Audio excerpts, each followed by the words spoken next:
द्विविमीय गति में आपेक्षिक वेग। एक विमीय गति में जो आपेक्षिक वेग की अवधारणा है, उसी तरह उसे द्विविमीय गति के लिए भी लिखा जा सकता है।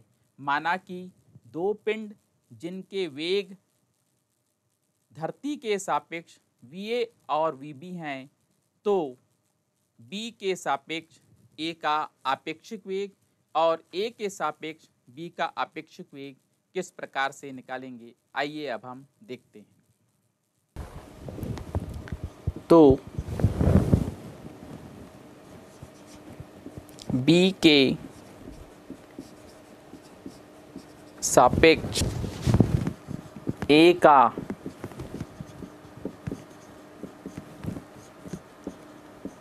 आपेक्षिक वेग बराबर VAB equal to VA minus VB।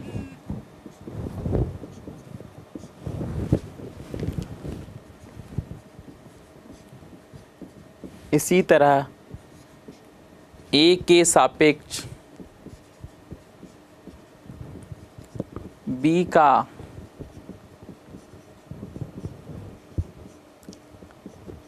आपेक्षिक वेग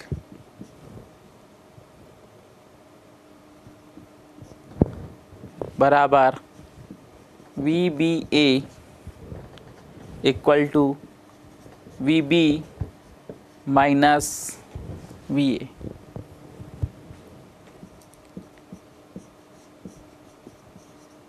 इसलिए VAB equal to minus VBA, अर्थात mod of VAB equal to mod of VBA। प्रश्न, वर्षा की बूंदें ऊर्ध्वाधरता नीचे की ओर 35 मीटर प्रति सेकंड के वेग से गिर रही हैं तथा एक विद्यार्थी अपनी साइकिल पर 12 मीटर प्रति सेकंड के वेग से पूर्व से पश्चिम की ओर जा रहा है।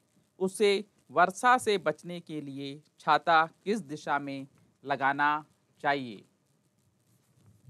आइए देखते हैं इस आंकिक प्रश्न का हल। दिया है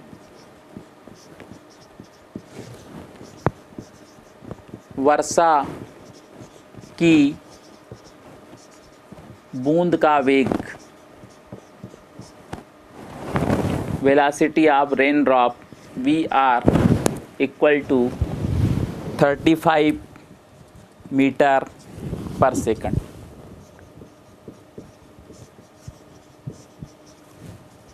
साइकिल का वेग, velocity of bicycle VB equal to 12 metre पर सेकंड।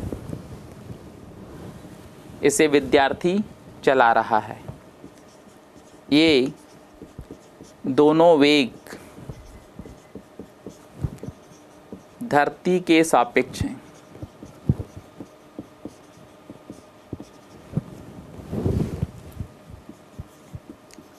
चूंकि विद्यार्थी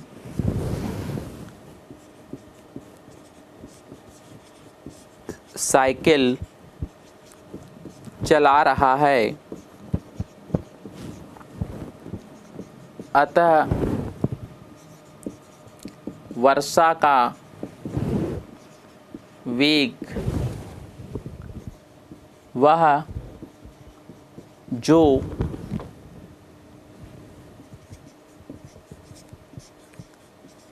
अनुभव करेगा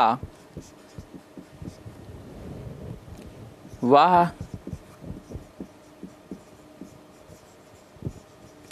साइकिल के सापेक्ष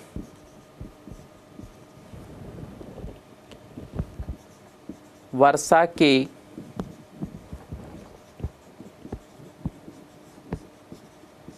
आपेक्षिक वेग को अनुभव करेगा जिसका मान VRB equal to VR minus VB।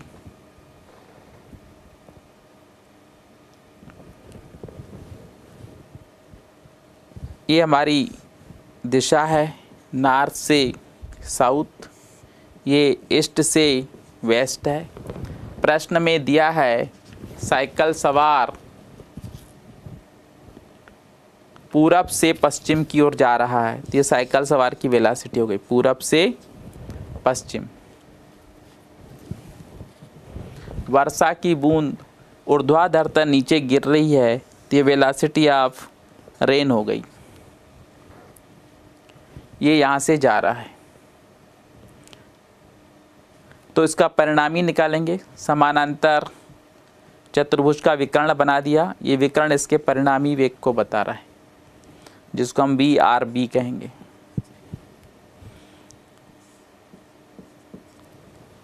माना कि वह ऊर्ध्वाधर से थीटा कोण बना रहा है। माना कि VRB ऊर्ध्वाधर से थीटा कोण बना रहा है। प्रश्न में दिया है साइकिल सवार पूरब से पश्चिम जा रहा है, इसलिए हमने साइकिल के वेग को पूरब से पश्चिम बताया। वर्षा की बूंदें प्रश्न में दिया है ऊर्ध्वाधर तक नीचे गिर रही हैं, इसलिए हमने ऊर्ध्वाधर दिशा में ऊपर से नीचे इसको बनाया VR। अब इसका हमको आपेक्षिक वेग निकालना है, जिसको हमने VRB कहा। माना कि यह ऊर्ध्वाधर से थीटा कोण बनाता है। अब tan थीटा बराबर आप सभी जानते हैं लंब बटे आधार। लंब की दिशा में आप देखिए VB है, आधार की दिशा में VR है, तो हो जाएगा 12/35।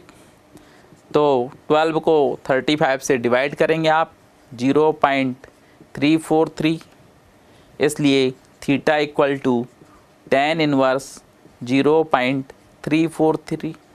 अब अपन पुस्तक में नेचुरल टेंजेंट की सारणी देखेंगे। नेचुरल टेंजेंट की सारणी जब आप देखेंगे तो देखेंगे 0.343 लगभग 19 अंश पर आता है, लगभग 19 अंश पर। tan 19 का मान यदि आप देखेंगे सारणी में नेचुरल टेंजेंट में, तो tan 19 का मान आपको 0.343 देगा। इसलिए साइकिल सवार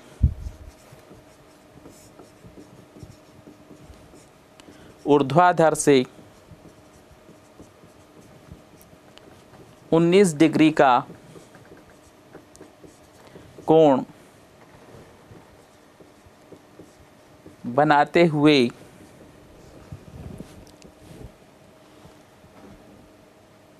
पश्चिम की ओर रवाना होगा।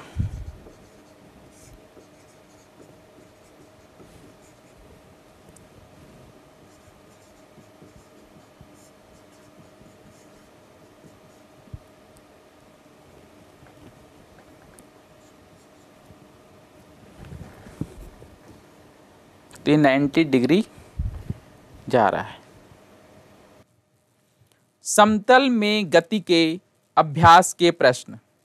प्रश्न पहला, सिद्ध कीजिए कि समतल में एक समान वेग से गति दो समकोणिक एकविमीय गतियों का परिणामी होता है। प्रश्न दूसरा, एक समान त्वरण से द्विविमीय गति के लिए सिद्ध कीजिए कि x ब्रैकेट में small t equal to x bracket में 0 प्लस vx ब्रैकेट में 0 into t plus 1/2 ax into t square, y bracket में small t equal to y bracket में 0 प्लस vy ब्रैकेट में 0 into t plus 1/2 ay t square. प्रश्न तीसरा, किसी वस्तु के वेग को सदिश v बराबर 4i प्लस 3j द्वारा व्यक्त किया जाता है, उसके वेग का परिमाण ज्ञात कीजिए।